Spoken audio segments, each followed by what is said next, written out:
deixa eu só dizer uma coisa para vocês. O que é importante ter em conta é que vocês devem estar notando que nesses últimos 15 meses o Brasil teve uma árdua tarefa de organizar 3 fóruns extremamente importantes. O primeiro começou com o G20 no Rio de Janeiro, que foi um êxito extraordinário. Depois, os BRICS, também no Rio de Janeiro, que foi um outro fórum extraordinário. E a COP no Rio de Janeiro, o que demonstra que o Brasil está mais do que preparado. E o único fórum desses todos que o Brasil fez que fracassou foi a gente ter perdido da Alemanha de 7-1 a Copa do Mundo de 2014, sabe, que não estava nos nossos prognósticos, nem de vocês e nem no meu. Mas o resto foram todos os eventos de muito sucesso e eu estou muito feliz porque esses eventos significam a sobrevivência e o fortalecimento do multilateralismo. Se alguém imaginou que poderia enfraquecer o multilateralismo, esses eventos, tanto da COP quanto o G20 aqui na África do Sul, demonstram que o multilateralismo está mais do que vivo e, ao mesmo tempo, há uma unanimidade em todos os membros do G20 de que é preciso renovar e fortalecer a Organização Mundial do Comércio para que o multilateralismo possa ganhar força. Então, eu estou satisfeito, saio da África do Sul, vou a Moçambique para uma visita bilateral amanhã, estabelecer alguns acordos com o Moçambique e depois eu regresso para o Brasil, onde eu pretendo não viajar mais esse ano, a não ser, sabe, ou para Brasília, ou para Foz do Iguaçu, ou mesmo em Brasília, para assinar o acordo Mercosul-União Europeia, que eu penso que será assinado dia 20 de dezembro. Depois disso, nós vamos entrar no Ano Novo, e aí eu tenho uma visita de Estado à Índia, que é uma visita que eu estou com muita expectativa. O primeiro-ministro Modi também está com muita expectativa, porque nós achamos que os 2 países são muito grandes para ter um fluxo comercial muito pequeno e nós queremos priorizar os investimentos das nossas empresas, ao mesmo tempo priorizar o comércio Brasil e Índia para a gente não ficar dependendo de nenhum país. Então, depois nós vamos entrar num processo que vocês sabem que é um processo, sabe, que é um ano de eleição e aí vai ter uma disputa, sabe. Mesmo assim, eu ainda vou receber a África do Sul no Brasil, mesmo assim ainda vou receber o Canadá no Brasil, mesmo assim, sabe, talvez eu receba também a Coreia no Brasil. Então, até maio, a gente vai ter uma agenda internacional intensa ainda. Isso é muito importante porque nós estamos com 486 novos mercados que foram criados em 2 anos e meio e nós estamos, sabe, esperando o momento em que a gente vai anunciar que nós criamos 500 novos mercados para os produtos brasileiros no mundo, numa demonstração de que o Brasil não depende de um só país, de que quanto mais comércio e quanto mais país a gente puder visitar, melhor para a gente vender as coisas que nós precisamos vender e comprar aquilo que nós precisamos comprar. Dito isso, eu me coloco à inteira disposição de vocês. Estou muito satisfeito com o sucesso da COP em Belém.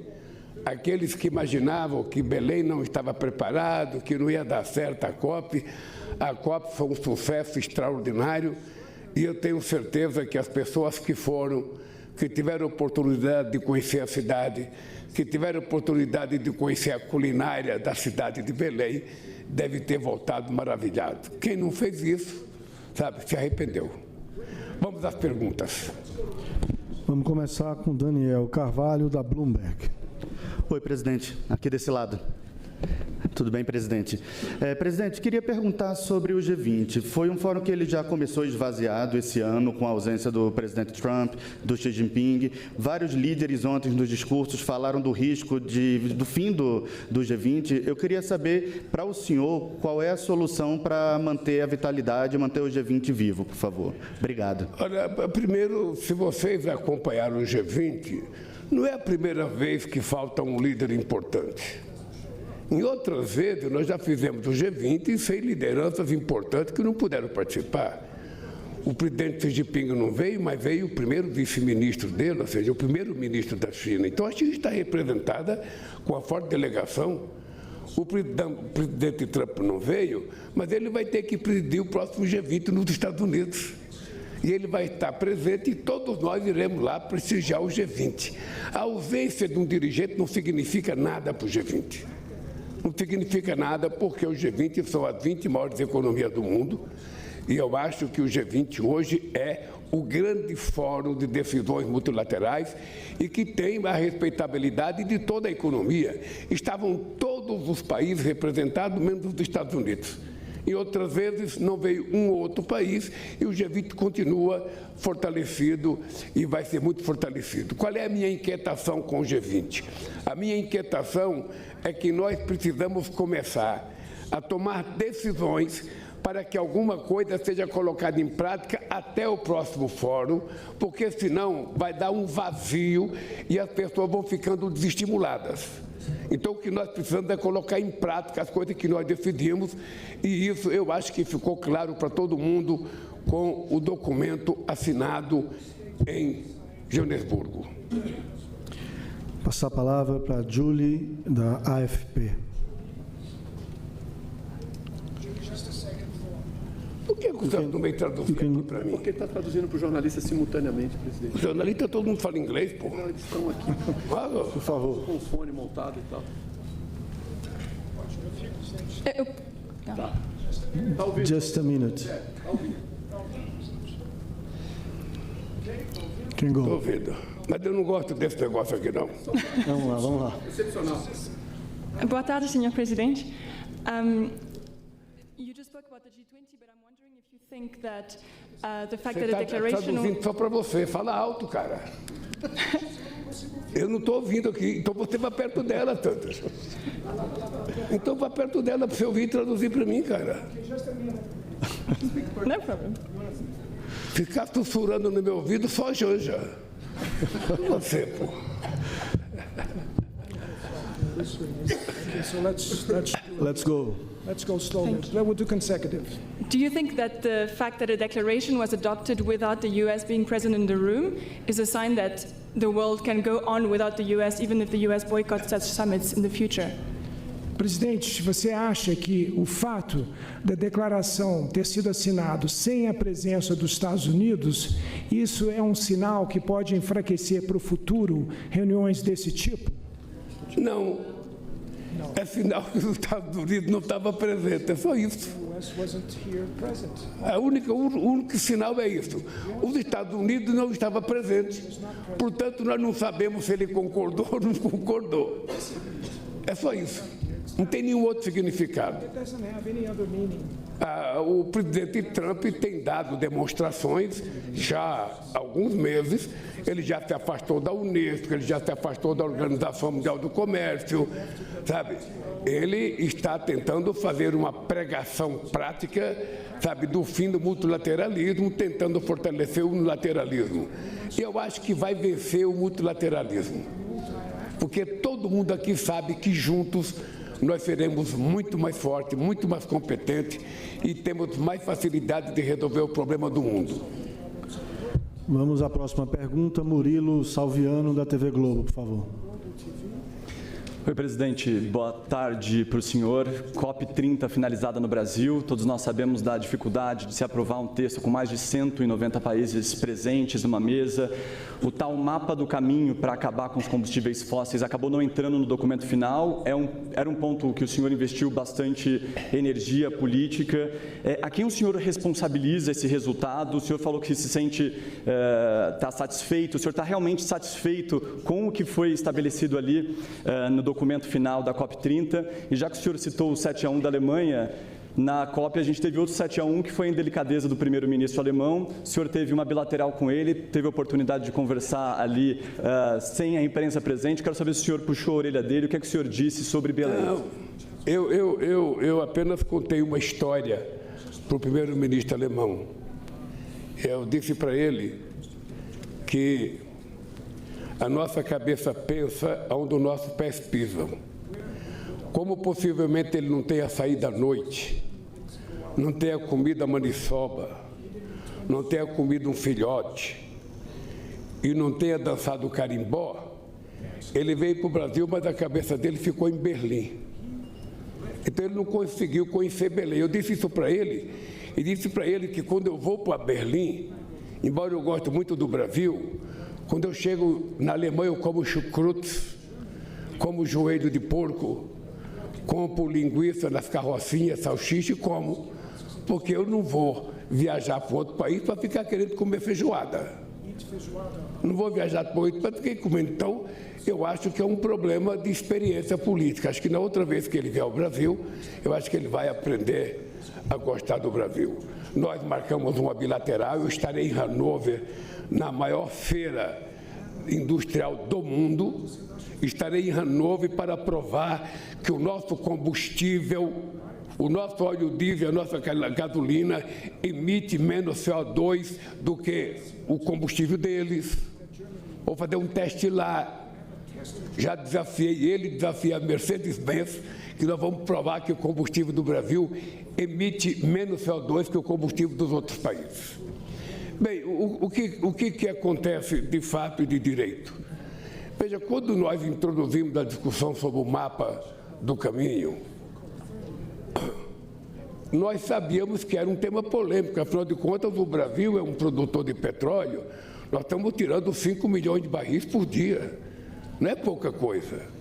Mas o que nós queremos, e o mapa do caminho, não é uma imposição de uma data, é uma discussão em que você tem que envolver especialistas, você tem que envolver as empresas de petróleo, para que você comece a vislumbrar, sabe, os passos que você tem que dar até você chegar a extinguir, sabe, o uso de combustível fóssil. Até porque o petróleo não é só para gasolina e para diesel, pode ser para o setor petroquímico. Vai continuar tendo a sua importância. Eu sabia que era difícil. Eu nunca imaginei que a Arábia Saudita fosse concordar com isso. E mesmo no Brasil, se a gente fizesse um debate no Brasil, muita gente seria contra. O que nós quisemos e conseguimos foi começar um debate sobre uma coisa que todo mundo sabe que vai ter que acontecer. Veja, se é verdade que os combustíveis fósseis são responsáveis por mais de 80% da emissão de gás de efeito estufa, é verdade que nós precisamos dar uma solução nisso.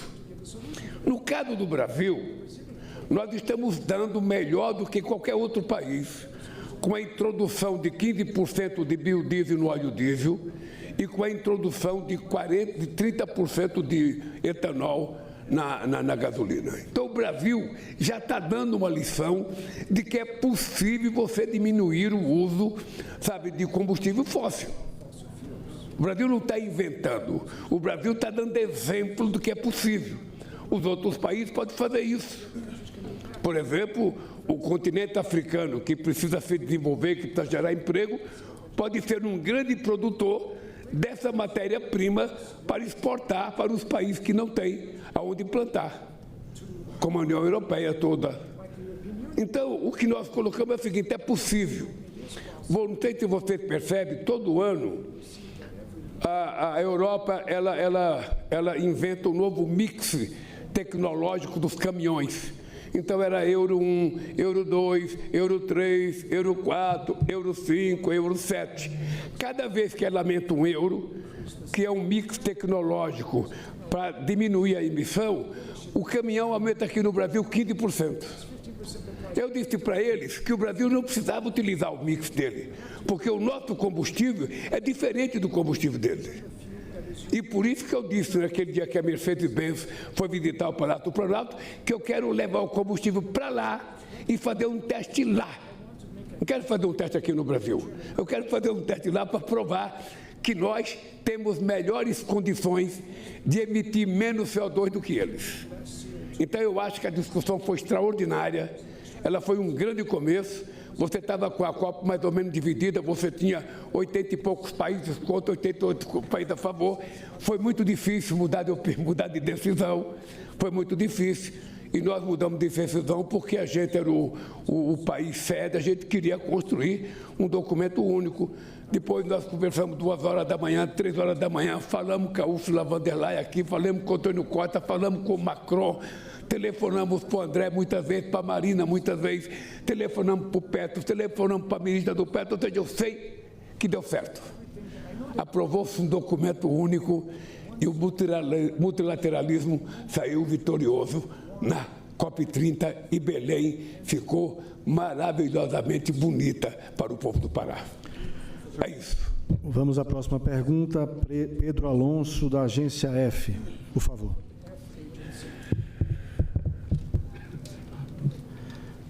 Mr. President, I would like to ask you if the military deployment by the United States in the Caribbean has been discussed at the G20 summit, and also if you are worried about a potential military conflict with Venezuela. Thank you. Obrigado.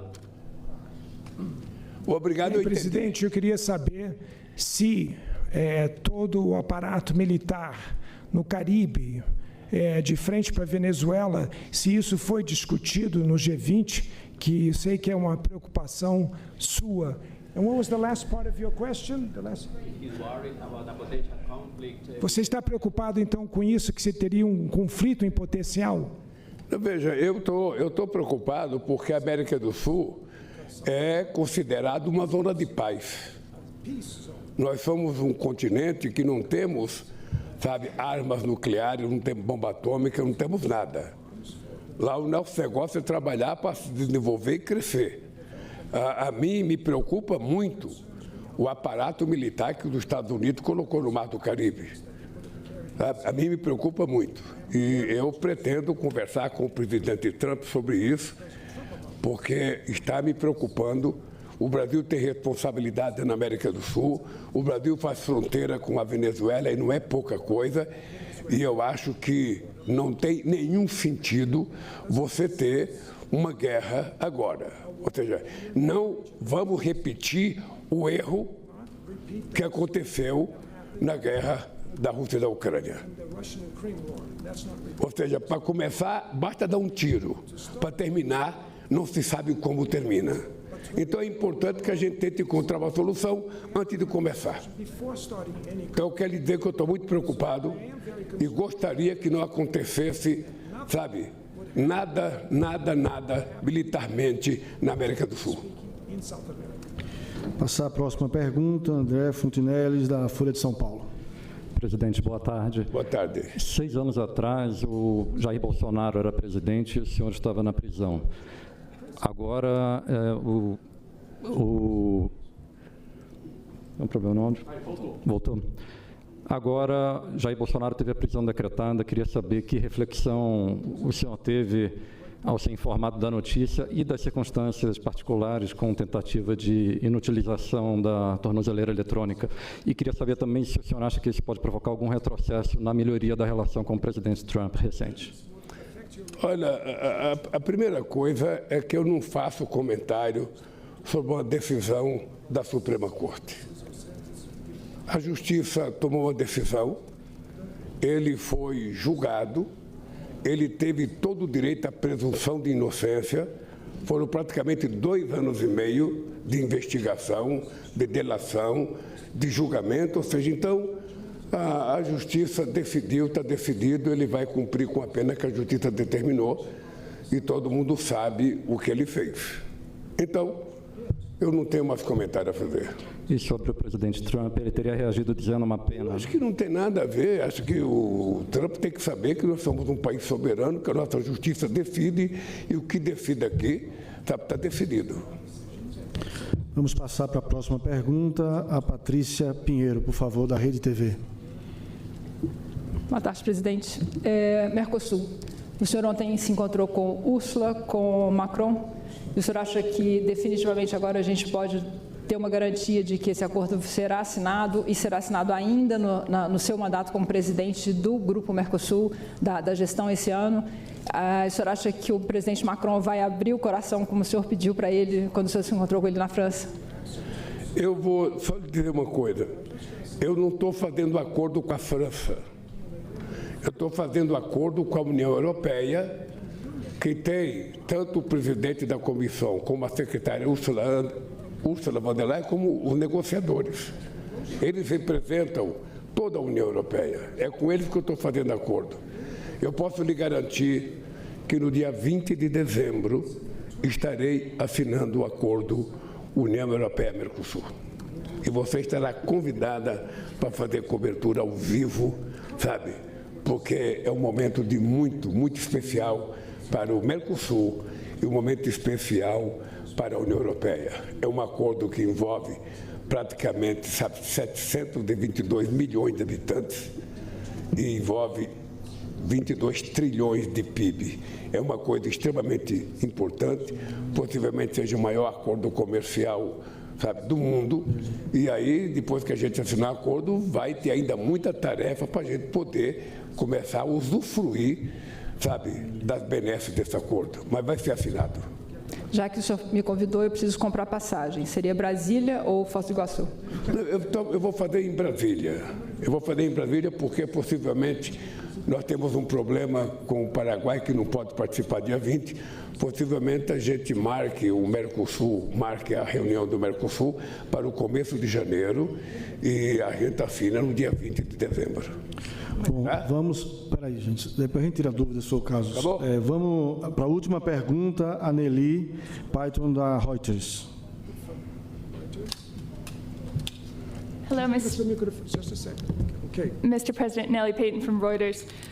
You said that it doesn't matter that Trump wasn't here or that the U.S. didn't send someone, but surely it does matter because they didn't want South Africa to put through a declaration without them. Do you think South Africa did the right thing to push through a leaders' declaration, and do you think that the U.S. is weakening its influence on a global stage by not attending this meeting? Thanks. Presidente, você disse que não importava muito com a ausência do presidente Trump, que isso não afetaria, mas o senhor não acha que, com a ausência do presidente Trump e sob a liderança da presidência sul-africana e o fato de ter chegado a uma declaração final sem a presença dos Estados Unidos, independentemente dos Estados Unidos, e que não estava querendo que isso acontecesse, o senhor acha que com isso é uma demonstração que a influência americana no mundo está diminuindo? Veja, você não pode fazer julgamento, sabe, da importância ou não da participação de um país, porque ele faltou numa reunião. Todos os presidentes já faltaram em alguma reunião. E a reunião acontece mesmo sem ter um presidente. Obviamente que pelo fato dos Estados Unidos não estar presente, ele não participou da elaboração do documento e não participou da votação do documento. Mas os 19 países que aí estavam votaram por unanimidade a aprovação do documento. É isso, ou seja, os Estados Unidos não perdem o seu significado por não ter vindo. Os Estados Unidos continuam sendo a maior economia do mundo, o país mais importante. Mas é só importante saber que nós existimos mesmo quando ele não participa de uma reunião. É só isso. Eu espero que eles consigam fazer uma belíssima reunião em Miami. Ok, pessoal. Eu queria agradecer a participação de todos. Até a próxima. Obrigado. Gente, obrigado.